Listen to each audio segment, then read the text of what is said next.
All right, so welcome everybody. For those who don't know me, I'm Denise Mallon. I'm the training director here at INN, the Institute for Nonprofit News. We're hosting this webinar today to talk about one of those subjects. It's one of those things that we all have to deal with, even though maybe we'd rather not, media liability insurance. It is a necessary part of doing business. So we brought in a couple experts today to help us demystify that process a little bit and hopefully make it a little bit easier on all of us as we go through it. We have Chad Milton and Michelle Tilton here with us of Media Risk Consultants based in Kansas City. Both Michelle and Chad have extensive experience working in media insurance industry, in law, in journalism, and in risk management. They've done a little bit of everything. So, and now they're partners in a consulting firm. So we're very glad to have them here. And before I turn it over to Michelle and Chad, just a few housekeeping notes about how the webinar is going to work. First of all, we are recording this session and we're going to send the recording out to all of you afterward in case you need to come back to it. So if you do have to leave for any reason during the webinar, you can come back and finish it later. We're also going to send out Chad and Michelle's presentation and their outline to you guys in your email so you don't have to worry about necessarily writing everything down during the presentation. So I've also got everyone's microphones muted as you come online and as we go into the presentation, just to make it a better audio quality, better experience for everyone. So here's how it's going to work during the presentation. If you have a question, everybody has a little chat button down at the bottom of their screens. Go ahead and hit that and send a chat to me and I'll kind of moderate the discussion and ask questions as we go along, just kind of keep everything moving. And then after Chad and Michelle have their presentation, then we'll open up the floor to questions afterward as well. So I'm going to go ahead and turn it over to Chad if you want to share your screen and take it away. Sure, thanks. Let me get this going. Here we go. It's an honor to be with you today. Michelle and I enjoy talking to people like you. You're the kind of person that has been the center of our careers for all the time that we've been doing this sort of thing. Let me tell you, oops, why is that not scrolling? There we go. Okay. Just want to tell you a little bit now about what we're going to be talking about, just to get you oriented to this. We'll go through the discussion of how insurance placements work, who the players are, who does what to whom. We'll talk about the kinds of insurers that you might see. We'll talk something about where the money goes and where the money comes from. We'll talk about sort of analyzing typical insurance policies and give you a sense of how things are organized and where to find the important things that you need to know. We'll talk a little bit about things you might want to think about when you're buying insurance and how you're applying for insurance and how to deal with claims.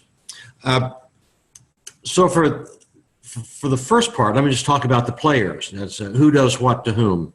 There are two sides of the table. This is a business transaction. There's the insured side, that's you, and the insurer's side, the insurance company side. And it's an arm's length negotiation, a business negotiation across the table. On your side, you are the client. Let me sort of explain now about consultants, because that's what Michelle and I do. Michelle and I work as consultants for anybody in the food chain on both sides of the table. When we work for clients, we can help with placement of insurance or the figuring out what kind of insurance you need. We are fee-for-service service providers, so that we add cost, we don't save cost. So for the most part, you will be well served by a broker who will give you access to the insurance marketplace and on all of the expertise that you need. When consultants get involved, it's when the broker isn't up to the task and the client wants some extra help, or the client's a larger client and has a risk management department that is overwhelmed with work and they want to outsource some things. So we are generally redundant in this process, but I wanted to tell you about that and so you can see where we fit in. You as a client will engage a broker. A broker is an insurance professional who acts as an intermediary in the insurance transaction. The broker's job is to assess your risks, make judgments about what kind of insurance policy you need, and go to the insurance marketplace, get a variety of quotes from a variety of insurers, and give you advice about which one is the best for you, either in terms of the cost or the coverage or both. The broker, by the way, is paid not as a fee for service like we are, but paid a commission by the insurance company. And that's an important thing to know because sometimes brokers might be motivated by the commission as much as anything else. Brokers will sometimes engage what's called a wholesale broker. That happens in situations where the broker is one who just feels like they don't have the necessary expertise to negotiate with the insurance companies, either because they're not staffed up to do that or because they don't have the expertise to handle an esoteric bit of business like media liability, for instance. So you may see a wholesale broker involved in the process. The INN program, in that case, the broker is White & Company, is now part of Gallagher. They have engaged a wholesaler called Sweat, so you may see those people. The wholesaler is also paid a commission by the insurance company. On the insurer side, you have the insurance company, in that box on the right, either primary or excess, and those are different. A primary insurance company is the one that writes the lower level of risk. If you're interested in buying more insurance than the primary insurer wants to offer or has to offer, you can buy excess insurance from a different insurance company. Well, the process of getting there is the same. The insurance company is paid the premium by you. That's how they get paid. It's worth mentioning a managing general agent. Sometimes insurance companies will contract out the function of dealing with underwriting of specific kinds of insurance like media liability. Sometimes they'll contract out the function of managing the claims on that book of business. Managing general agents sort of, in a sense, come and go in the marketplace. The only active managing general agent in the media liability marketplace now is an organization called ThinkRisk that you may encounter. ThinkRisk is a managing agent for, used to be Great American Insurance Company and now for Aspen. But that's, I think, the only instance where you will encounter a managing general agent or an MGA, as they're called. MGAs are paid a commission by the insurance company. So that's a little bit of who the players are. Sometimes it's hard to keep them straight because there are lots of people sort of popping up on your insurance program, but that's a quick overview. Media liability requires specialized underwriting and claims handling. And this list is of the media liability insurers your broker might run across in the marketplace. And really, in the scheme of things, there are not that many. There's Axis. Axis has been around for many years. Beasley has been around as well. Chartis, which formerly is known as AIG. Chubb, which has merged with ACE. CNA. Hiscox, Mutual Insurance Company, which is a captive out of Bermuda, which writes many of the very large publishers. One Beacon, Philadelphia, QBE, XL, and a relatively new player in the insurance field for media liability insurance, Cap Specialty. And some of these carriers are known for writing large accounts. Others prefer smaller, more traditional accounts. And your broker should obtain quotes from more than one of these carriers in order to get you the very best terms possible at the very best premium. Now, media liability is a special type of insurance. It's known as a professional liability insurance. Sometimes it's called as E&O or errors and omissions. I remember back in the claims department when we used dictation, my assistant one time called it Arizona missions, but it's actually errors and omissions. And this type of insurance is very different from your CGL or your commercial general liability policy. A CGL policy is a liability policy that provides coverage for claims that typically arise from your premises or from what you do from your business. Now, what creates the need for media liability is coverage B under your CGL policy. It provides coverage for advertising and personal injury. Now, personal injury includes defamation, copyright. However, there is an exclusion for coverage B if you're in the business of publishing, broadcasting, or advertising. So that carve out from coverage is what created the need for the media liability policy. And this policy was actually created in Kansas City by William Allen White, who approached employers reinsurance in Kansas City, inquiring for the need for this type of insurance in the late 1920s. So that's where the policy goes back. This type of policy is also different from D&O insurance. It's different from employers' practices liability. In fact, the media liability policy, when we talk about the exclusions, does not provide coverage for those types of claims. It does not provide coverage for workers' comp. So it's a very specialized policy that only provides coverage for your news gathering and your publishing activities. Let's talk a little bit about the flow of money, where it comes from and where it goes. This pie chart shows roughly where insurance company expenses, insurance company payments go. You start with an overhead of about 30%, which includes commissions, salaries for both underwriters and claims people. All the other expenses of running a big business go into that category. What's left is available to pay the losses in claims. Now, of the amount that is paid by insurers, 55% of this whole 100%, but about 75% of what insurers pay goes to lawyers to defend claims. And the rest, about 15% of the total, goes to pay plaintiffs. That's the loss. So that it's important to note here that the biggest chunk of insurance company payments goes to pay defending claims. And that's why insurers don't differentiate between successful defenses and unsuccessful defenses, because successful defenses cost at least as much in the aggregate as unsuccessful defenses. So where does the money come from, and how are you charged for that? How's the premium calculated?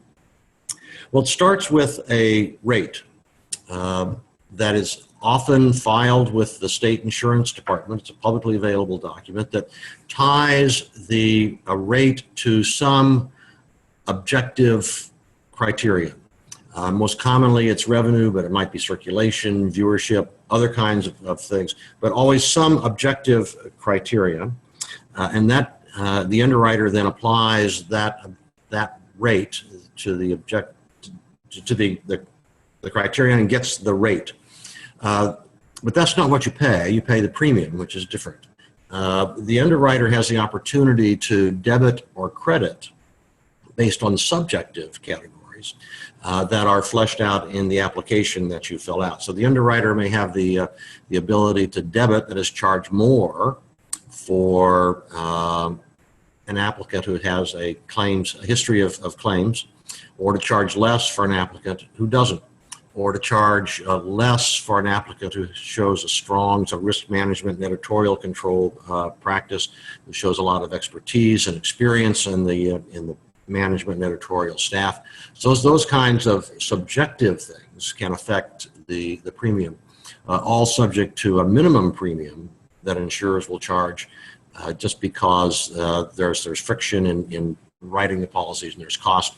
And so there's some level of which the insurers won't go. You are probably likely to be close to the minimum premium. I'm sensing from what I know about your organizations.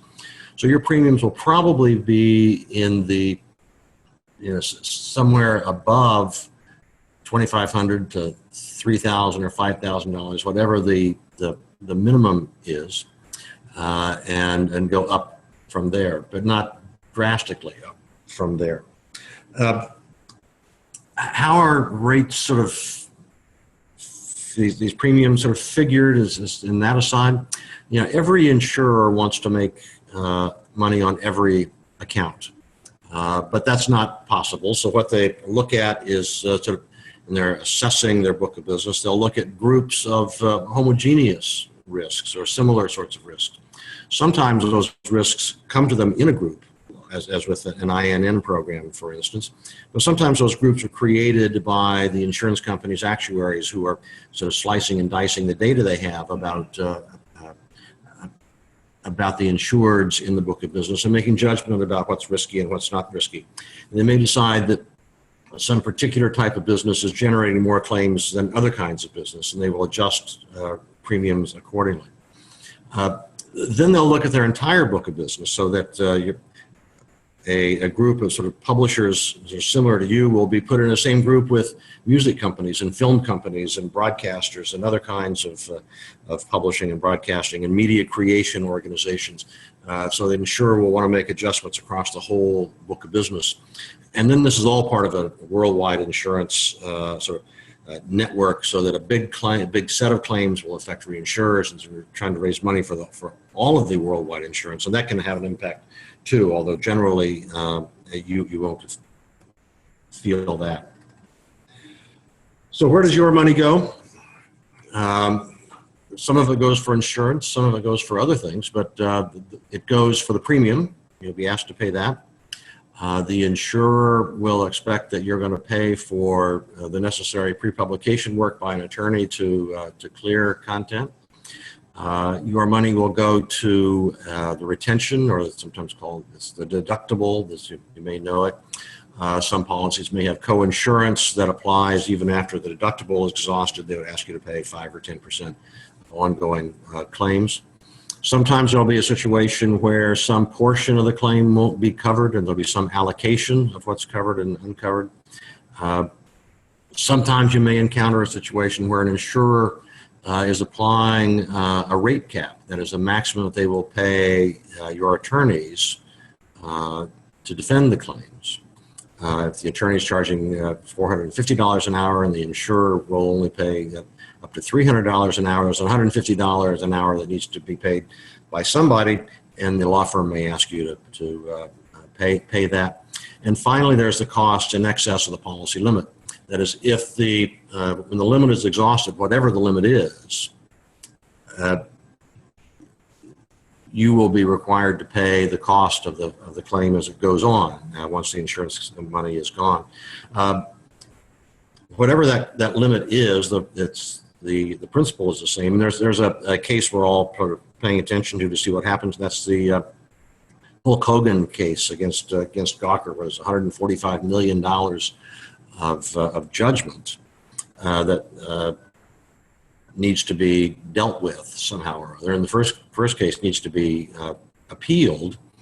And I have no idea what insurance Gawker has, but there's the sort of a chatter in our world that whatever that insurance is, it may not be enough to cover the cost of paying the bond to secure the appeal.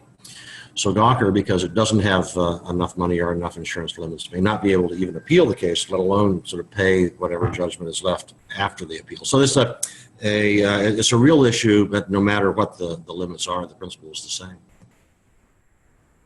Let's now take a look at the media liability policy and its contents, and we will talk about each part in detail. There's a declarations page, which is always the first page of your policy, and then the actual policy, which consists of the insuring agreement, the definition section, exclusions, conditions, and then at the end, or they might appear at the very beginning, you have endorsements that either broaden coverage or take away coverage. The declarations page, as I mentioned, is the very first part. It's also called the customization page, or maybe even the information page.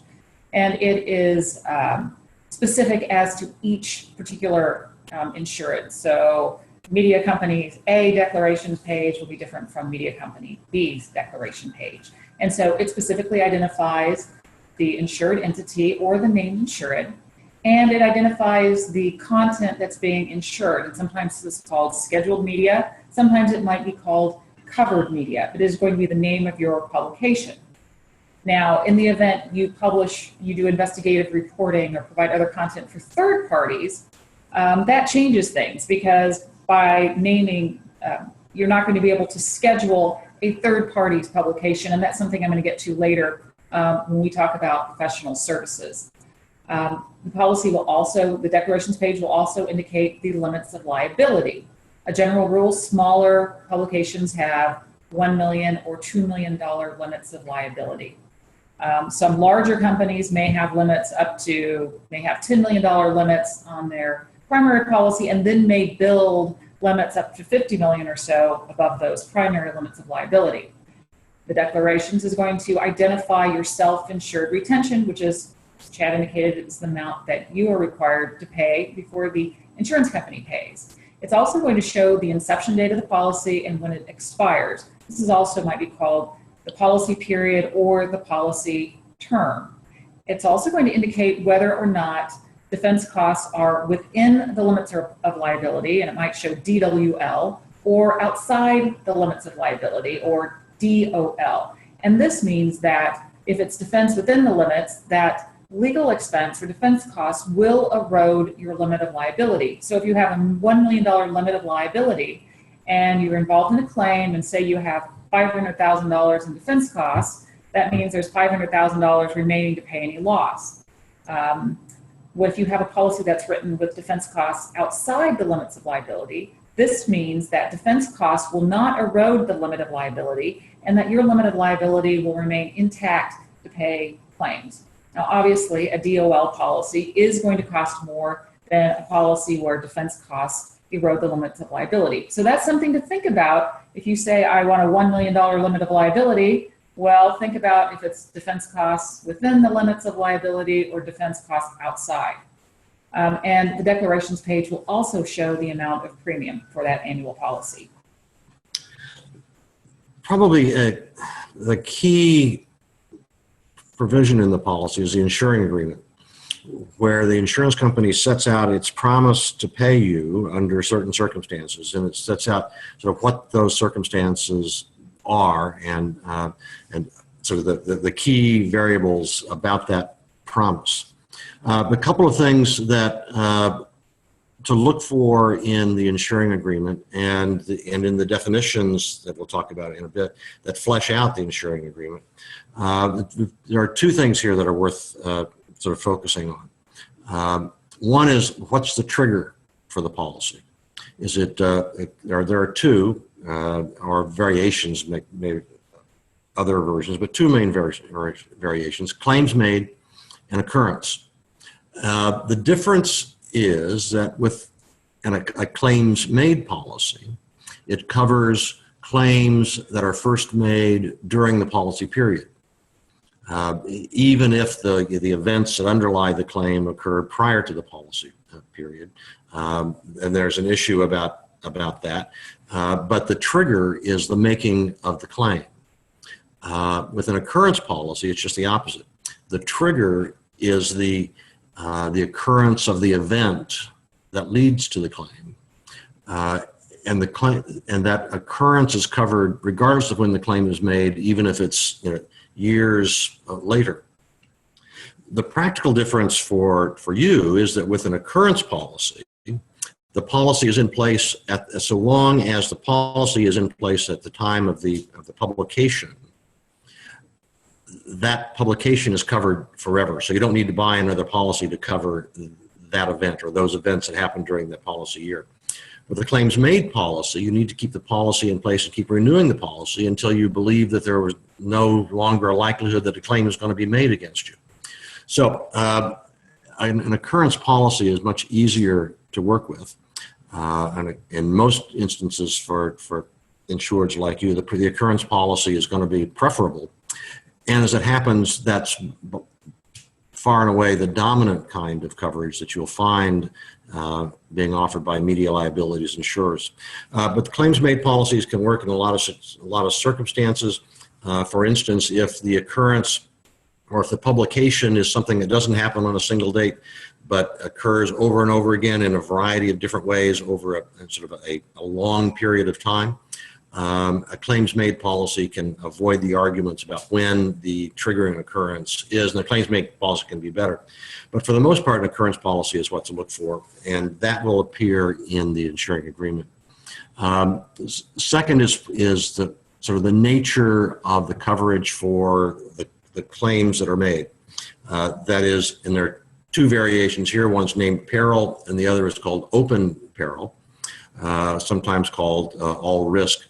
In a named peril policy, it will insure claims made of certain listed enumerated types. In media policies, it's defamation, invasion of privacy, copyright infringement, outrageous conduct, and a similar list of the kinds of perils that you would think of that would be likely to be brought against a publishing organization. A named peril, or excuse me, an open peril kind of policy will say we'll cover all kinds of claims that arise from your publishing activity, all kinds of claims, including but not limited to those that are set out, and they'll be the same list. But in an open peril policy, that list is just illustrative rather than exclusive. So that's worth looking for. It'll make reference to it in the insuring agreement, and it will be fleshed out in the definitions. And Chad, this is Denise here. Before we move on to the next slide, we do have a question from Steve in New Orleans. He asked, what's the time limit for someone to sue an organization over a story? Well, that's a function of state law. The statute of limitations for defamation and in most cases for invasion of privacy in most states is 1 year. Some states it's 2, and in 2 or 3 states it's 3. But that's a function of the law of the state where the claim is brought, which can make a very interesting situation for, say, an online publisher like Steve, because then it can be sort of determinative of whether the claim can be brought depending on the state law that applies. In an online publication, the argument can be that the publication occurs everywhere, not just in the city where the publication appears, but that it occurs everywhere simultaneously. There are sort of choice of law rules that sort of set out how judges are to decide what state law is to apply. And a lot of cases involving online publishers have been dismissed because the judges will apply the law of a state that's has a 1-year statute instead of a longer statute, and the plaintiff will have just missed the statute. So there's no clear answer. All right. Thanks, Chad. Yep. We talked about how definitions sort of flesh out the insuring agreement, which is the heart of the policy. As you read a policy that in every, I think it's every policy, certainly most of them, certain terms in the narrative are bolded, and those are defined terms, and which are the key terms in the policy. And sometimes the real sort of working of the policy is in these definitions. And it's important to read the definitions and understand them, because often the way a term is used in the insurance policy is different from what you might think of in sort of an ordinary usage way. For instance, here the term loss is used in different ways in different policies. In this example, its loss is used to mean the amount that's been paid to the other side, paid to the plaintiff. But in most of those definitions of loss, it doesn't include taxes and fines or penalties that might be paid. So it's important to know the difference. In some other policies, loss means everything the insurer pays, not only what's paid to the plaintiffs, but what's also paid in defense costs. So there's no universal definition for anything. But some of the things that you'll want to look at to see how your policy works are these. And it's worth noting that in the list of insurers that Michelle went through with you, that they almost all have policies that are substantially the same. The coverage is comparable in all of them. But the way the insurers get there differs. They all use their own language. Sometimes they use their own logic about how one term is defined within another and within another. So you have to read each policy and understand its language and logic. But these are some things that are treated sort of in slightly different ways by different insurers. But again, the end result is almost always the same. First, the claim. That is, what is a claim under the policy? What's covered by the policy? When does the insurance company's obligation begin? Does it begin with a ranting phone call from an irate reader? Does it begin with that irate reader's lawyer calling, or that irate reader's lawyer writing a letter? It certainly includes a lawsuit. Does it include circumstances where you think there might be a claim, and you want the insurance company to start to be sort of paying some of your costs because you anticipate a claim? All of that is set out of the definition of claim and determines when the insurance company's obligations begin. Defense costs sets out what is covered by way of defending the claim. Clearly, lawyers' fees are covered, but what about investigators? What about expert witnesses that you might have to have? What about your own expense that contributes to the defense? The definition of defense cost will control that.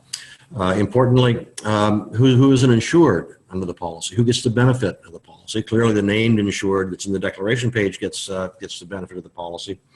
But what about other people? Employees are almost always covered. Directors and officers are almost always covered. But the policies may or may not mention people like volunteers or freelancers or photographers, or if you're in an academic situation, students who are working on the publication. You'll need to make sure that the definition of insured is broad enough to cover those people. Downstream, you may be distributing content to other outlets, and you want to make sure that those outlets are covered. They may be demanding that they be covered under your policy, and the way to make sure that they are is through the definition of insured. Loss, again, is a defined term. Importantly, it may punitive damages may or may not be covered under the policy. Universally, they are, but sometimes in broader language than other. And then, sort of operationally, there'll be a definition of matter or material. That is, what content is covered under the policy. Is it everything that's in a particular format? Is it printed material? Is it digital material? Is it advertising? And what kind of content is covered? The scheduled media, what outlets for your content are covered? Is it here we talk about web content, social media advertising.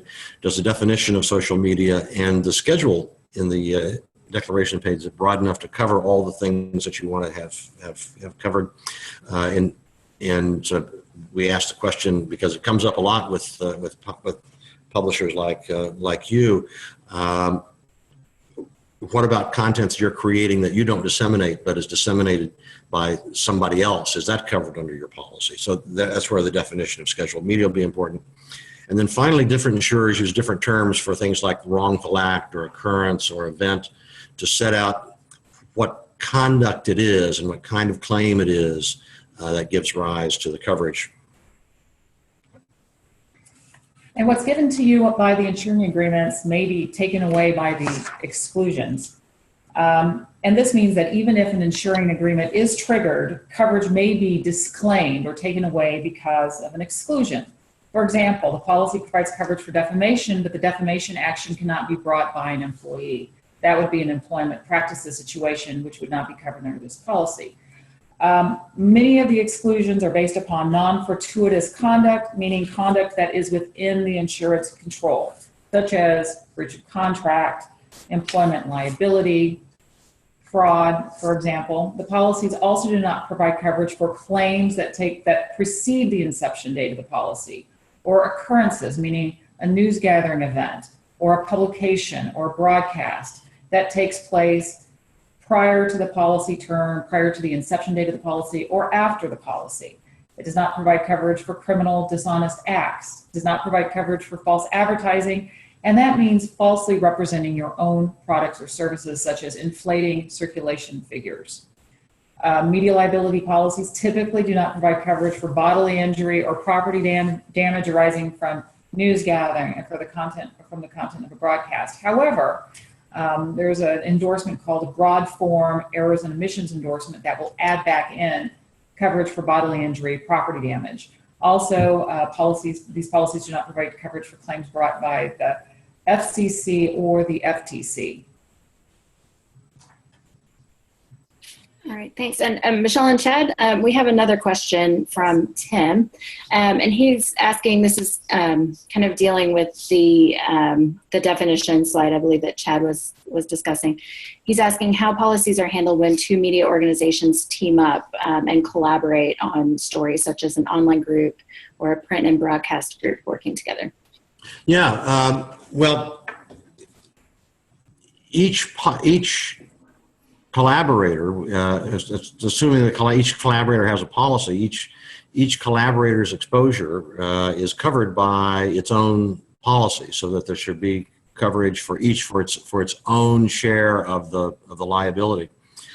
As a practical matter, in that case, we want to work out some kind of sharing, so that to the extent that one lawyer can represent everybody, that's good. Unless there are conflicts of interest, of course.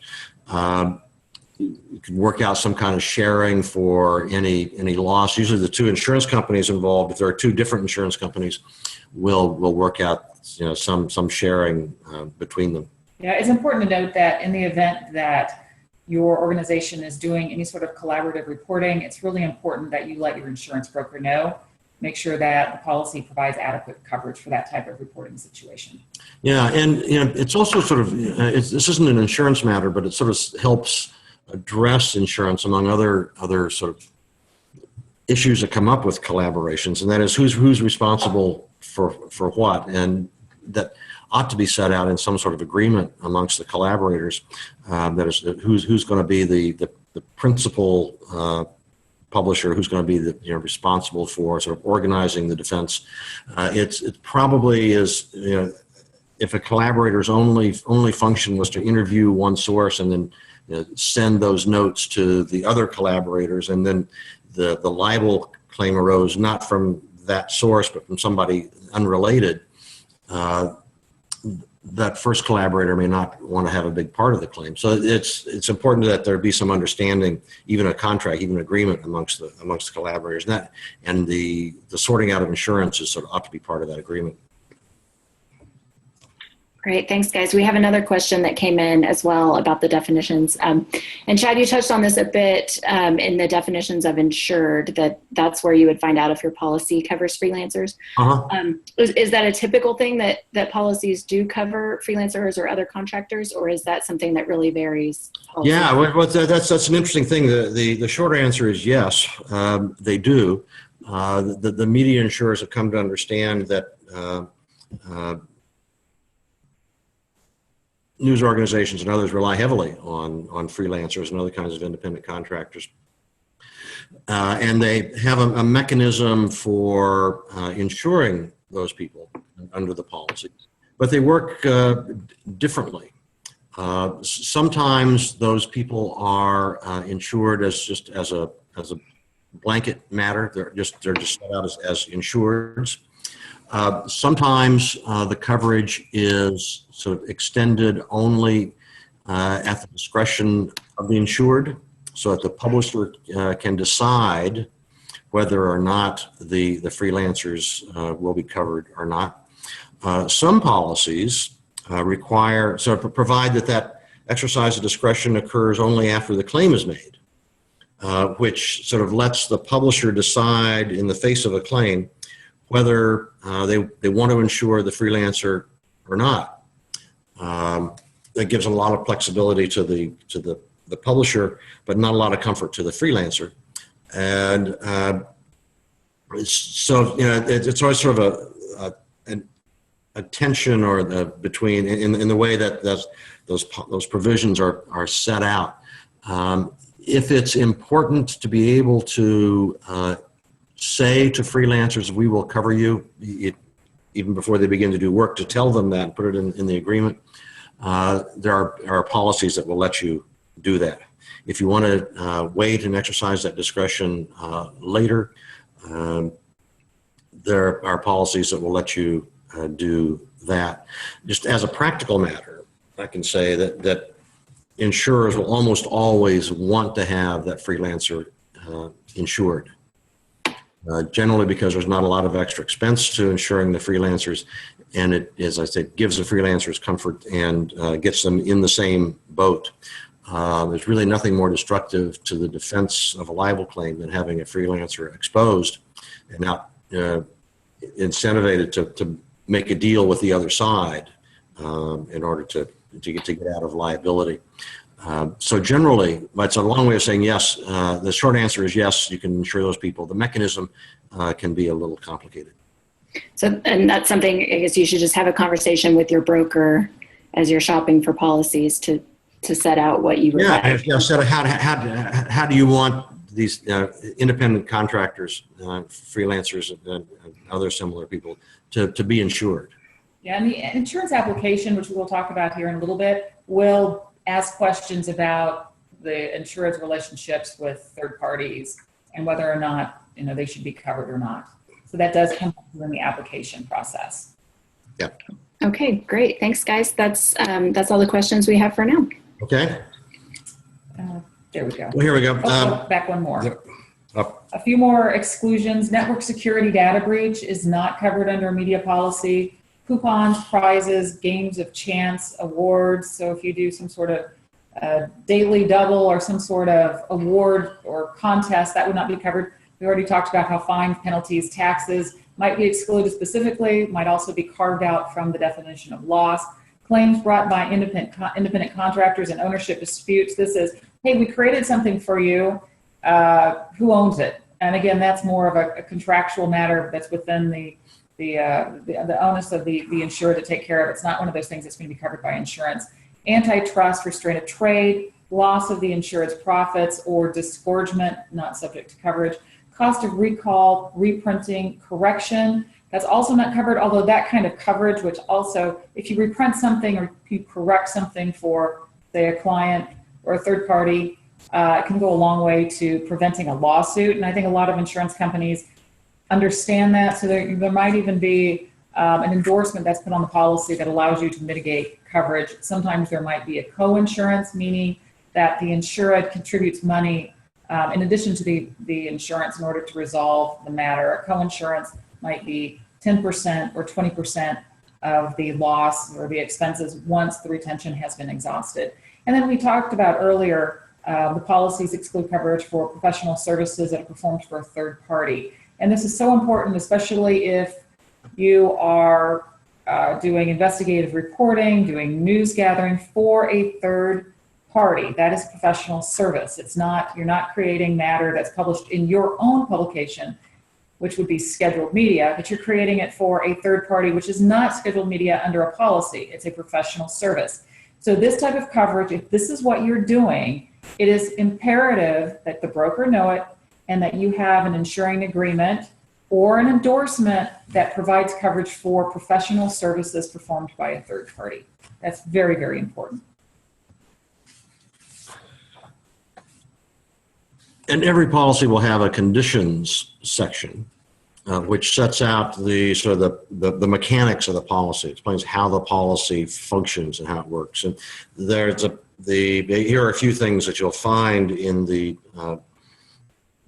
conditions section. One about who do you notify about claims and when. And then in the event of a claim, who selects counsel. There'll be a mechanism for that. In some cases, it'll be you who selects counsel subject to the approval of the insurer. Sometimes the insurer will select, but all that is set out there. The rules of the road about cooperation between you and the insurance company in the course of a claim will be set out there. They'll set out the coverage territory, which is sort of almost an irrelevant provision because all the insurers provide worldwide coverage. That is worldwide both for where the claims arise, that is where the conduct occurs, and where the claims are brought, can happen anywhere in the world. Some insurers, we even broader to talk about sort of some cosmic territory. So if there's a claim somehow involves some satellites, that's not a reason that it's not covered. So you'll see funny language about that. Importantly, there'll be language setting out the rules of the road about what happens if you and the insurer don't agree about a settlement.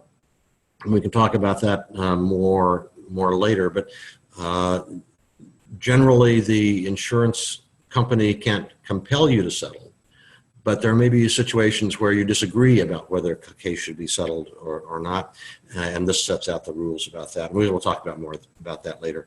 There'll also be provisions about when a policy can be canceled. Or what happens if the insurer just wants to non-renew. Both these things are generally subject to state insurance regulations, but the rules of the road will be set out in the policy conditions. Now, the standard policy form isn't where the coverage ends. As Michelle mentioned, there can be extensions to the policy called endorsements that can either add or take away coverages. Here are some of the additions that you may find. You may find coverage for your costs that are incurred in resisting subpoenas that arise from your news gathering activities. And then jumping down, you may find similar coverage for your costs that are incurred in responding to other kinds of First Amendment infringements. That is, if your newsroom is searched by the cops, or if there's somebody who wants to stop a publication and sues to bring a prior restraint. Those kinds of things can be endorsed to the policy. Michelle talked about broad form errors and omissions, and that can be added to the policy. It may be important if you're if your publication has a component that adds a physical risk to people. If there's a wellness column, for instance, where somebody might get sick relying on the advice, that coverage would be added by this endorsement. You'll often see endorsements that add coverage to specified additional insureds, or that sort of set out in other ways, who's covered by the policy and who's not. Michelle talked about professional services and how important that is. And you may also find the availability of coverage for data security claims, that is breaches of data security, which can be added to media policies by many of the insurers that we've talked about. There are a number of considerations that you need to think about when you buy a policy, and some of these you should probably discuss with your broker or somebody else who's knowledgeable, as well as your in-house counsel, perhaps your outside counsel. One of the first questions you're going to have is, what limits of liability should you procure for your organization? Now, it may be a situation where the insurance company tells you, we're only going to write 1 million limit or 2 million limit, and that may be the case. And it may be if you feel like you have more exposure, that then you should seek quotes for excess insurance and build higher limits over the limit of liability. You might have a couple decisions to make regarding the retention. A general rule and minimum retention is $5,000. There might be some insurers out there who actually write a $2,500 retention, but on general rule, the minimum is typically $5,000. The lower the retention that you have, the higher your premium is going to be. If you agree to take on more personal risk and have a higher retention, then your premium will go down somewhat. So sometimes it's a good idea to see what your premium will be with a higher retention, like a $10,000 retention as well as a $5,000 retention. Again, a decision that you might have to make is whether or not defense costs will erode the limit of liability or if they will be outside the limits of liability. So say you go with a $1 million limit of liability. If defense costs are outside this limit, well, you might feel a little bit better because you have an entire $1 million limit available to you in any one policy term to pay for any claim, as opposed to a situation which is DWL when that limit, that $1 million limit, is eroded by legal expense. Under that situation, you might feel more comfortable with, say, a $2 million limit of liability. And then dealing with your premium, your broker can help you if you feel like you need to use a premium finance company to help finance your premium. So you're paying a portion of the premium on a monthly basis instead of having to pay the premium all at once. And then coverage endorsements. Coverage endorsements that broaden your policy may increase its costs. Broad form errors and omissions sometimes adds 25%. Subpoena defense generally does not add anything. Network security is going to increase the cost of your policy. Professional services as an endorsement may increase the cost of your policy. But if the insurance company, whatever reason, feels that there's exposure and they need to take away coverage for one reason or another, that may lower the cost of your policy. Right, Michelle, we have a question about those endorsements.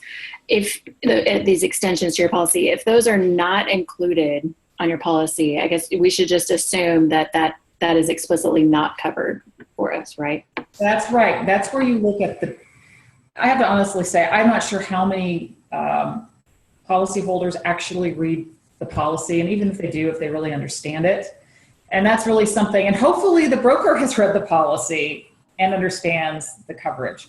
But for coverage endorsements, generally there is, and there on the declarations is going to say endorsements, and there's going to be a list of the specific endorsements. And then when you see those endorsements, you flip through your policy until you find the endorsements. It's going to be identified as endorsement 1, endorsement 2, endorsement 3, and you can actually read the endorsements. And generally an endorsement is relatively, it's not lengthy to read about the type of coverage that endorsement is adding.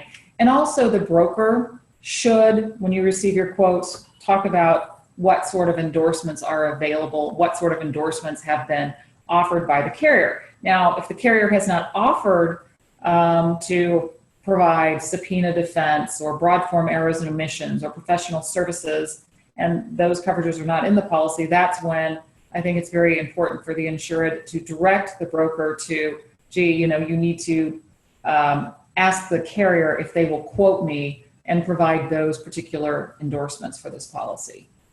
Yeah, I think it's probably fair to say that if the question is if it's not in the endorsement, is it not covered at all? And then the more complicated answer is that it depends on what the policy says. A lot of endorsements are created not just to enhance coverage or to add coverage, but to clarify coverage. So that depending on the circumstance, there may still be an argument that the coverage that you need is in the main policy.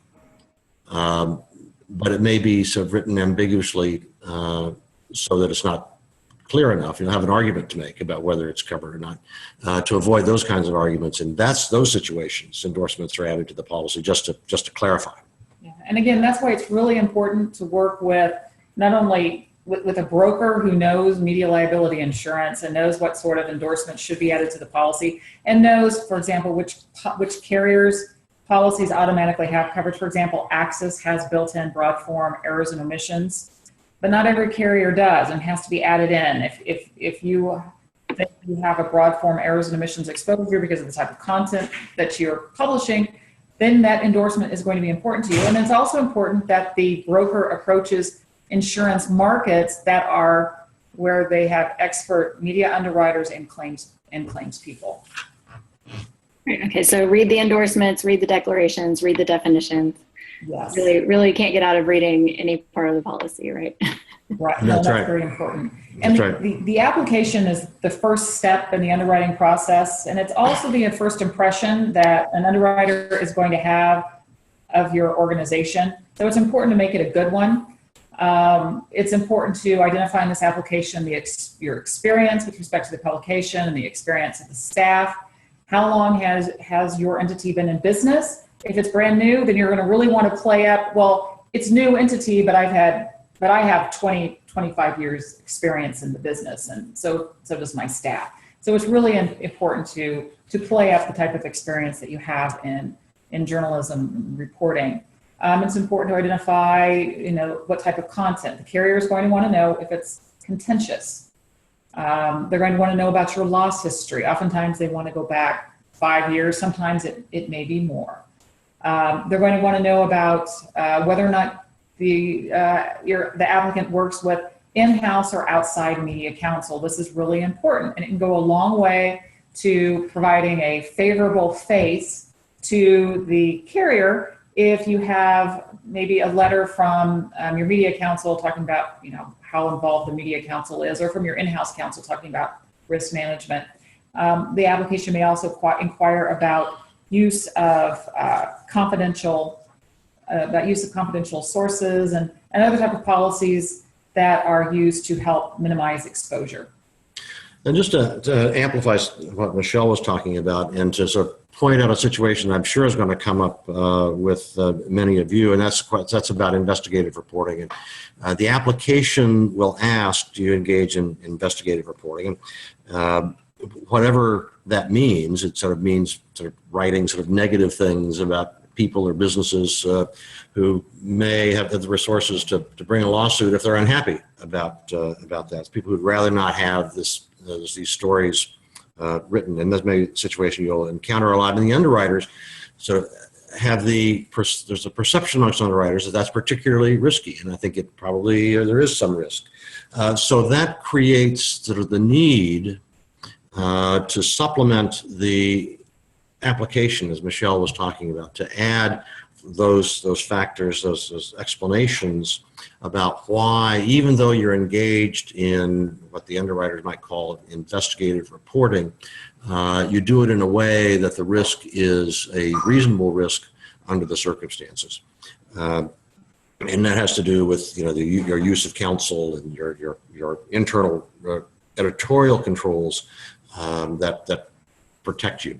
You should, I think, always sort of take the opportunity to add information that you think will sort of undercut the underwriter's perception that you're in a particularly risky corner of the business.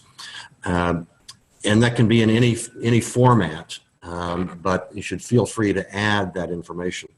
We added the note that neatness counts, which is absolutely true. So does spelling and grammar. Underwriters sort of will not look favorably on a publisher who can't write a readable application, readable both in legible sense and readable in terms of the linguistic sense. All of that sort of stuff is important to underwriters. Oh no! Now this is a situation, an actual claim situation involving the Kentucky Post. The headline read, Murgatroyd, who was a public official, still the go-to gay. And it was actually a typographical error. It should have been Guy. Mr. Murgatroyd was upset about this reference, even though being identified as gay is not defamatory. He was upset about the headline. Of course, it was quickly retracted by the reporting staff, but not before he went ahead and filed suit. And it was dismissed. And this is kind of an appropriate segue to our discussion about claims, which will be our last discussion. But it's certainly not least because you have to face it. The reason that we're talking about insurance is to provide you with protection against claims. And this slide will discuss kind of key moments in the claim process. That last one we talked about correction, clarification. Under most policies, under the media policies, under the conditions, the policyholder is free to correct or clarify a story. It has been statistically proven that a sincere apology goes a very long way to mitigate loss. Insurer does not need to be involved in the process, but if it's a serious mistake, sometimes it might be a very good idea to get your in-house or outside counsel involved sometimes, and in an artfully worded correction or clarification can make the situation worse, which certainly is not the intent. So the first notification an applicant might receive, or rather the insured will receive, could be a demand letter. It could be a notice of summons. It could be a correction. It could be a clarification. But it's something that's very serious that talks about, we want money from you. We're going to sue you, or again, it could be a copy of the complaint. And at that moment, it's very important to provide your insurance company with prompt notification of suit. I will let you know that if you go out, retain counsel on your own, and you start incurring legal expense, it may create a problem for the insurance company, and the insurance company may not pay for legal expense incurred prior to notification and prior to approval by the insurance company. So make sure you have a conversation promptly with the insurance company that they have notification of the complaint so that they can start thinking about counsel. Because once you receive a copy of the complaint, depending on whether it was filed in federal court or filed in state court, you have a certain period of time in which you must respond to that complaint. The insurance company, upon receiving a copy of the complaint or receiving a copy of the letter from you, is going to make a coverage determination. You'll get a letter indicating, based upon the complaint or the letter, if they're going to look for what the cause of action is, when the publication was made. They're looking at, did it take place within the policy period? Did it involve scheduled media or professional services that have hopefully been endorsed? They're going to send a coverage letter to you. Gee, your policy's covered. That's great news. You may also receive a letter from the insurance company saying, well, we've looked at this and we're going to provide a reservation of rights at this time. And that means we just don't have enough information perhaps to make a coverage determination. We need to go along. We'll go ahead and provide defense. But at some point, we're going to make a firm coverage determination down the road. It may mean we can't make a coverage determination at this time until we have more information from you. We need to know when the publication, when the publication took place. We can't identify the occurrence date. Or you might receive a denial letter. Maybe it's a situation that the defamation arose from the employment context and the carrier is going to deny coverage. But you should receive a coverage letter from the carrier within 10 days. The insurance company is going to want to act quickly, because if it's a situation that's already in suit, it means time's ticking. You've got to get counsel in there in order to file a responsive pleading or to procure an extension of time. In the event the case is covered or the carrier has reserved rights, the next important step is going to be to work with the carrier to select counsel. It may be that you have the right to select counsel under your policy. The insurance company is still going to want to talk to the counsel, find out what his or her hourly rate is before confirming counsel. It may be that the insurance company has the right to select counsel under the policy. And if that's the case, insurance company is going to talk to you and make sure that you feel comfortable with the selection of counsel. Selection of counsel can somewhat be contentious. Insurance company is going to want to retain counsel located in the jurisdiction where the lawsuit has been filed. It's more cost effective that way.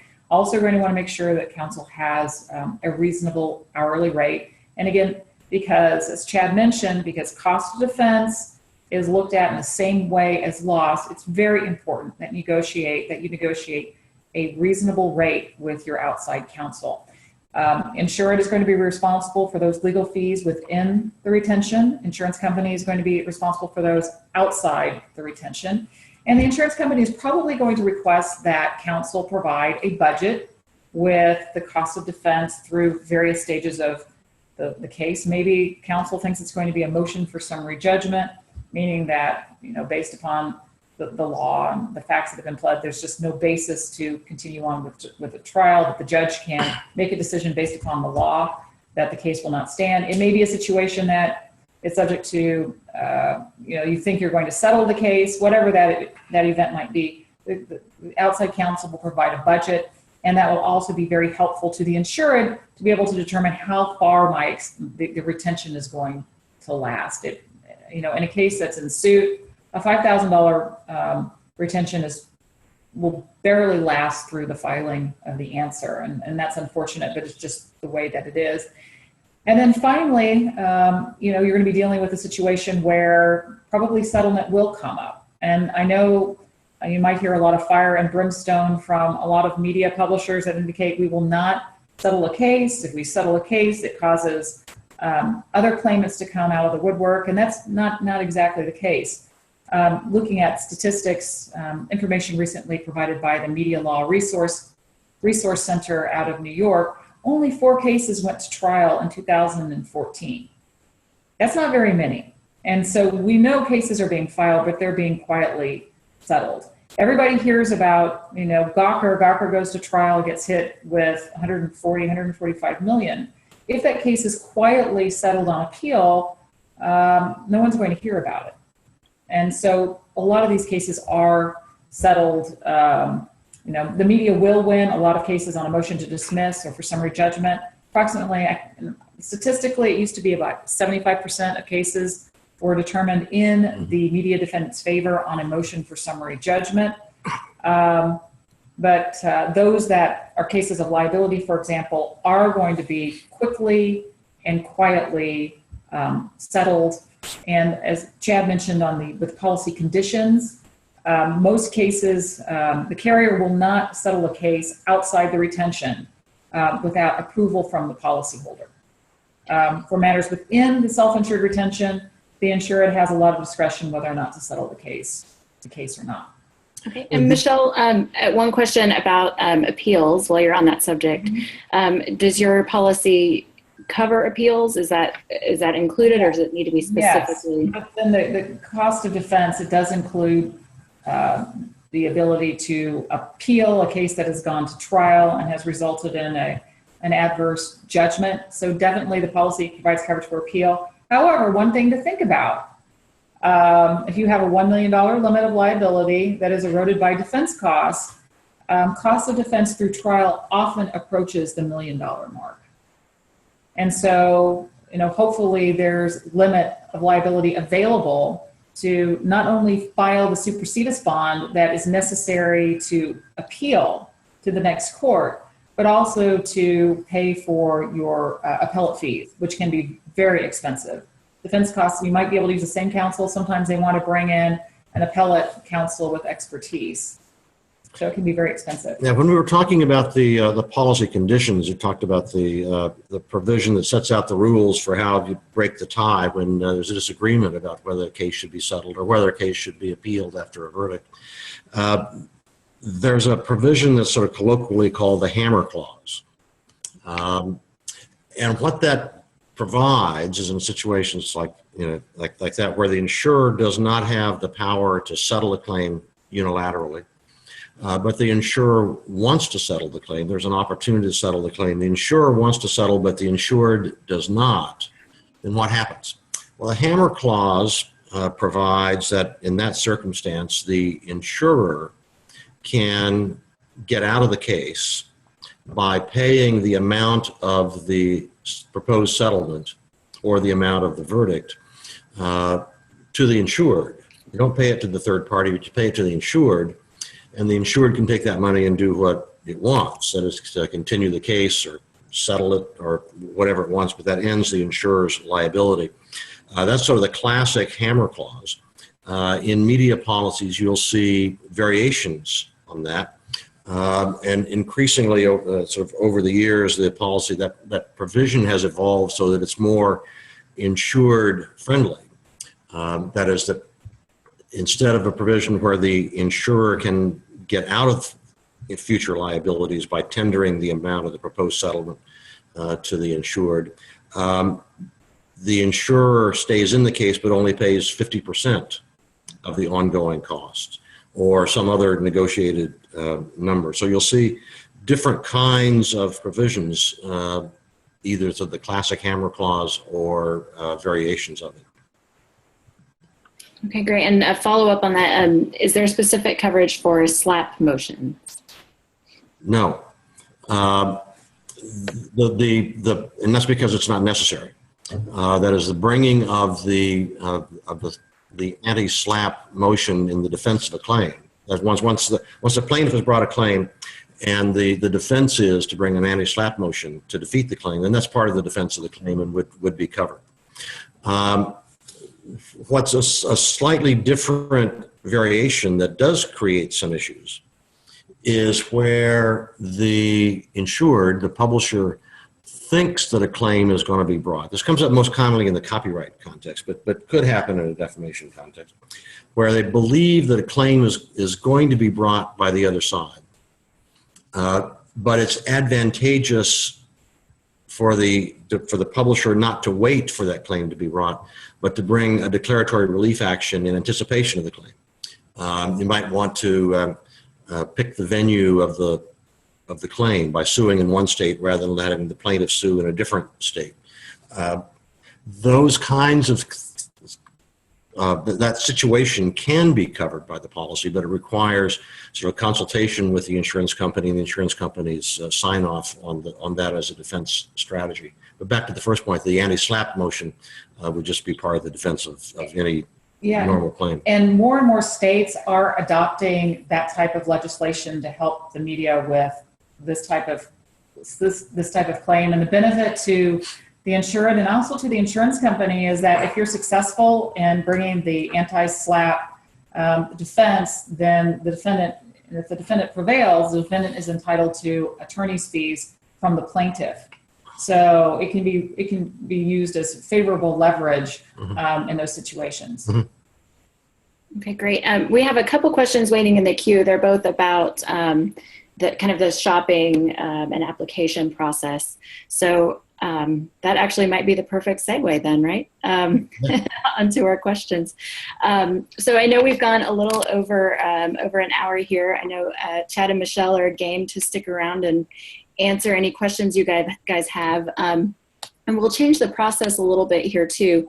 What I'm going to do is we'll kind of pretend like we're in a room together, and you guys can use the chat to say you have a question, and then I'll unmute you and call on you, and you can ask your question and chat with Chad and Michelle. Basically, I'll pass the virtual microphone over to you.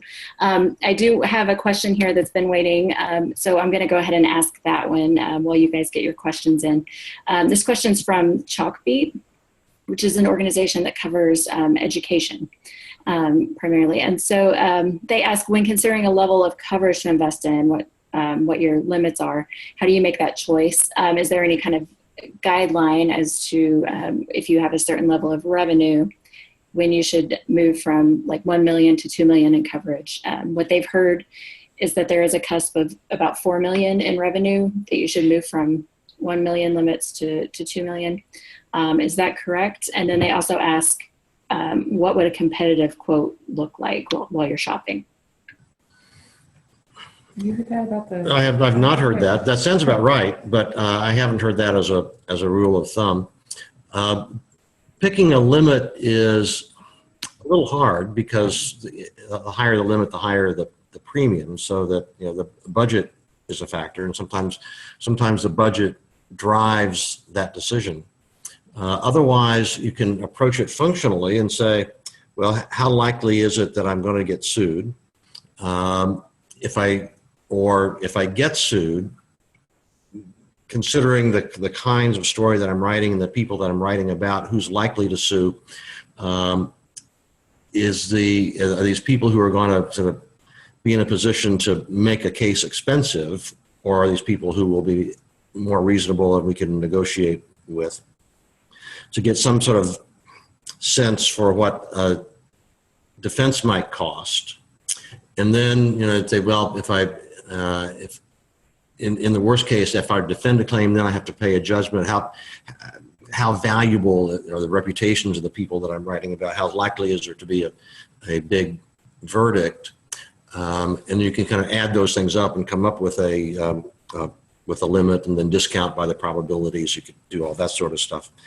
That's just that's kind of a thing that you and your broker need to kind of talk through and come to some sort of feeling about. I don't think there really is a formula for that. Yeah, I don't think there's a hard and fast rule. And again, as we talked about earlier, a $1 million limit might be enough if defense costs do not erode that limit. So you have an entire $1 million limit intact to pay any loss. And keep in mind, very few cases are actually going to go to trial. In the event a suit is filed, it's likely going to be settled, unless it's, you're dealing with a plaintiff that's just totally unreasonable and will not resolve the case.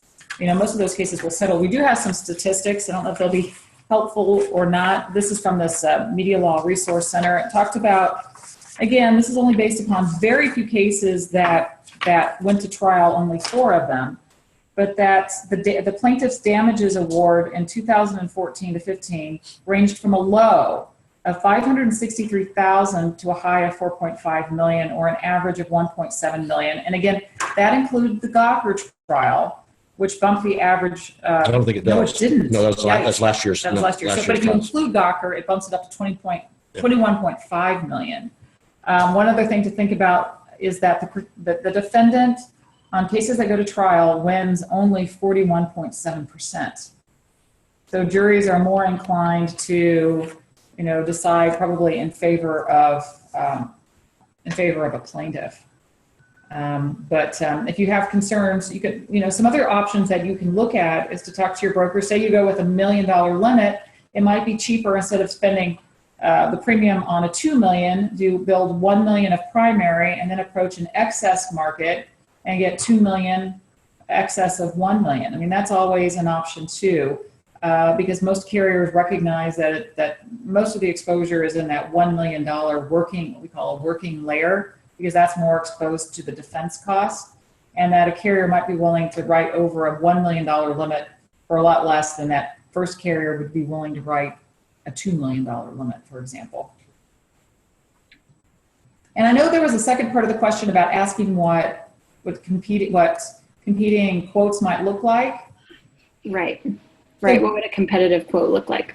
Mm-hmm. Yeah, well, so generally the broker will take the application, and carriers can quote from the same application. So say you fill out an application for Axis, Hiscox is going to say, Hiscox quotes it, they can quote based upon the Axis application, as can One Beacon. And so the carrier is, the broker is going to send out the application to as many markets as he or she can access. And I definitely think approaching 3, 4, or 5 is certainly reasonable. It certainly should approach 3. And then there might be a carrier that says, we're not interested in quoting. That may be the way that it is. But then the quotes will start coming in, and the broker generally will take all of this information and consolidate it into a letter of correspondence that will be emailed to the applicant saying, this is what, carrier A, B, and C, this is what the premium is, this is what the limits are, these are the options offered with respect to the retention levels. And it may be that the broker says that, at this point we think this is the best risk. But a lot of times you look at it, it's pretty easy to see which is the best quote based upon what the premium is and what the limits are. So your broker really should, again, gather all this information and analyze it for you. Great, thanks guys. And I'm gonna go over to Ed. I'm gonna unmute you, Ed, and, oh no, that's ED. Yes. That's Sue. I was thinking you were Ed. Hi, Sue. I know, it's funny. Sue Cross, Executive Director of INN, and let her ask her question. Thanks. Nice to meet you. Thanks, Michelle. Yes. So just a question in terms of expectations. So if you make the best possible application, you've got great inside counsel, you fact check everything, everything's optimal.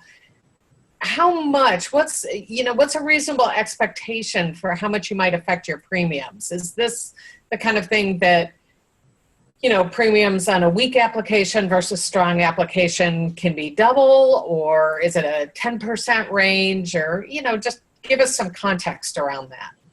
Wow.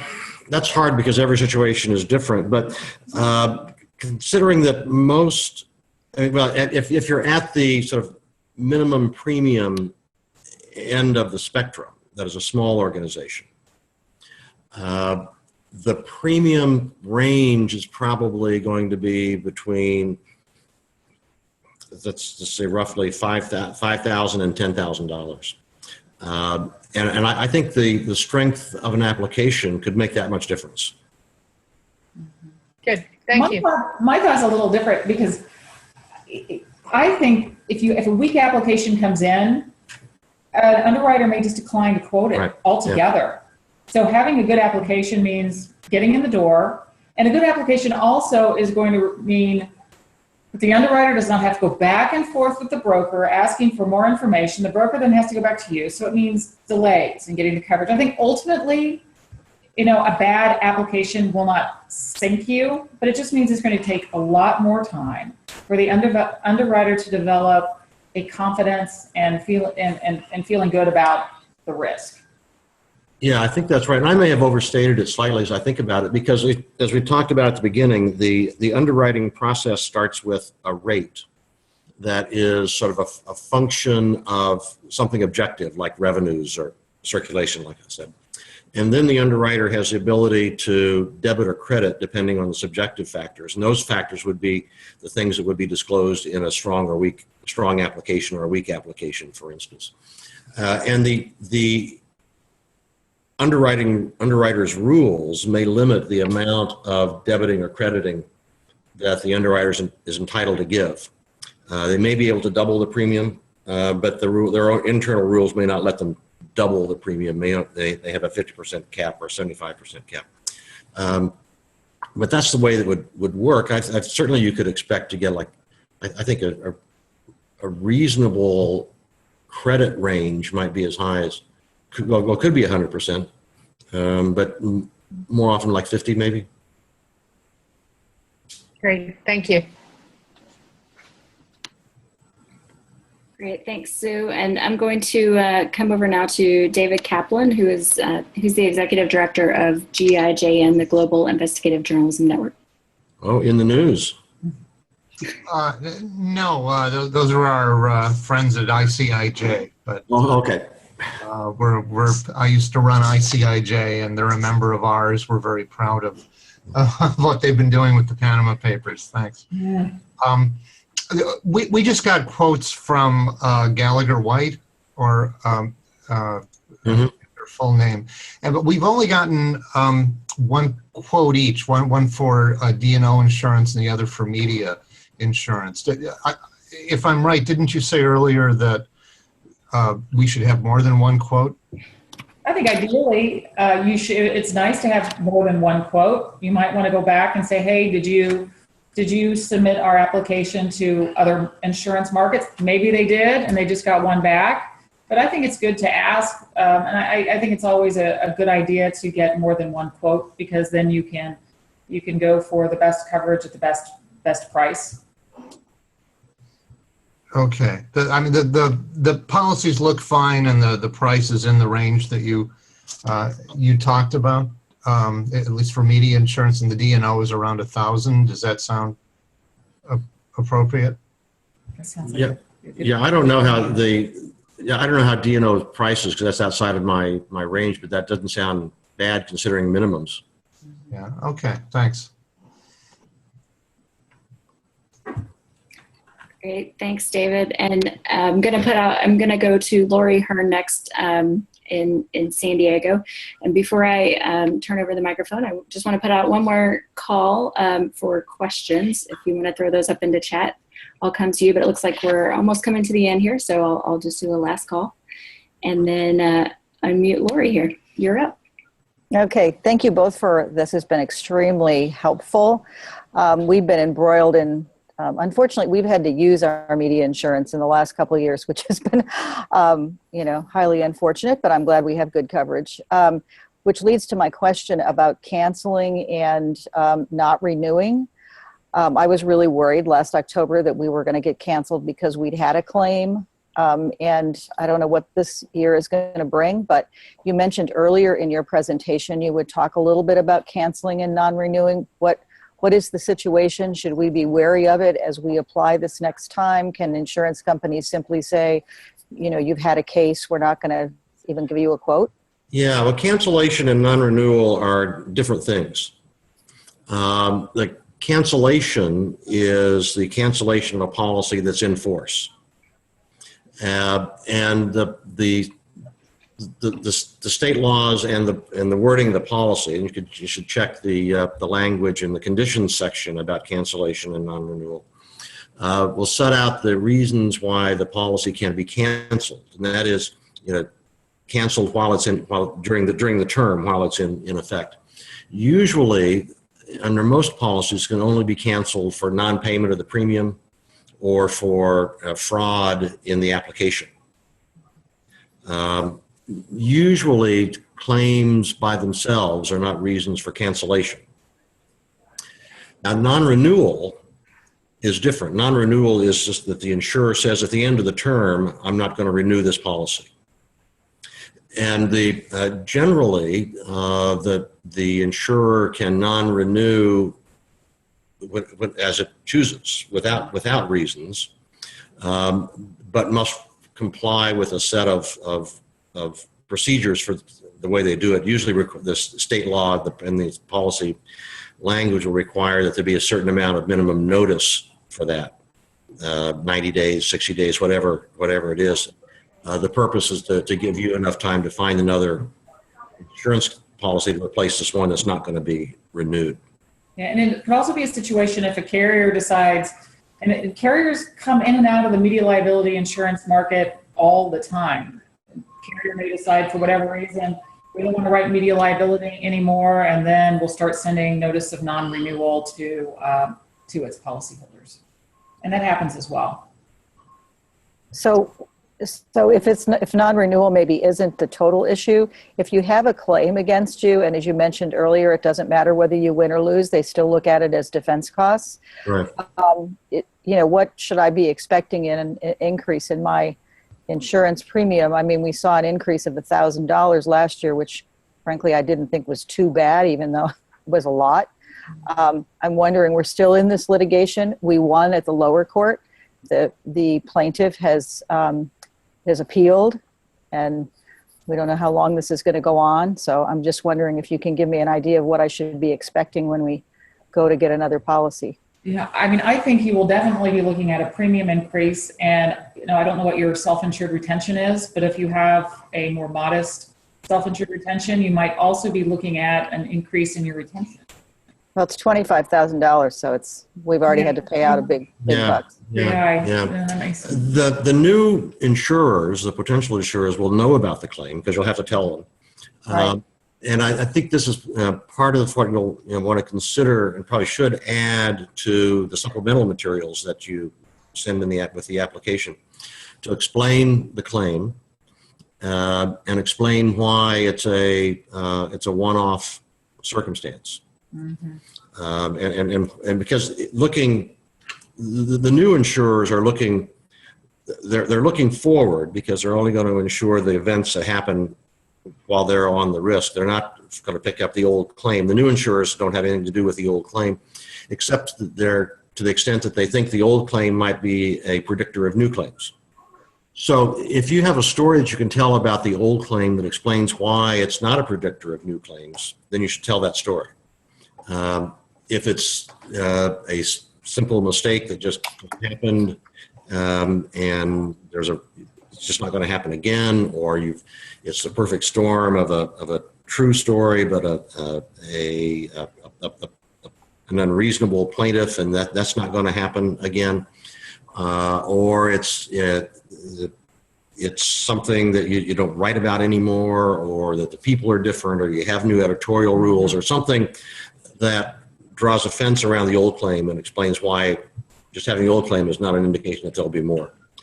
So that's part of the story you can tell. And the better that story is, and depending on the circumstances, the less will be the impact. Okay, thank you.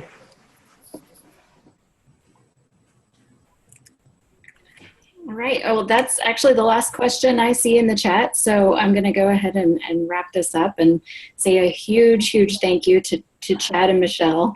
I know I feel much more educated now about the insurance market. And so thank you very much for being here and working with us. Thanks to all of you for coming and for asking your questions and for having this great discussion. Again, we're going to send out a recording of the webinar today and the materials, the presentation, and an outline of that to you here shortly. And we're also going to send out an evaluation form that we hope you'll fill out to tell us what you liked and what we could do better here at INN with our training program. So we'll be in touch here shortly with all of that. And thank you, everyone, and have a great day. Thank you. Thank you.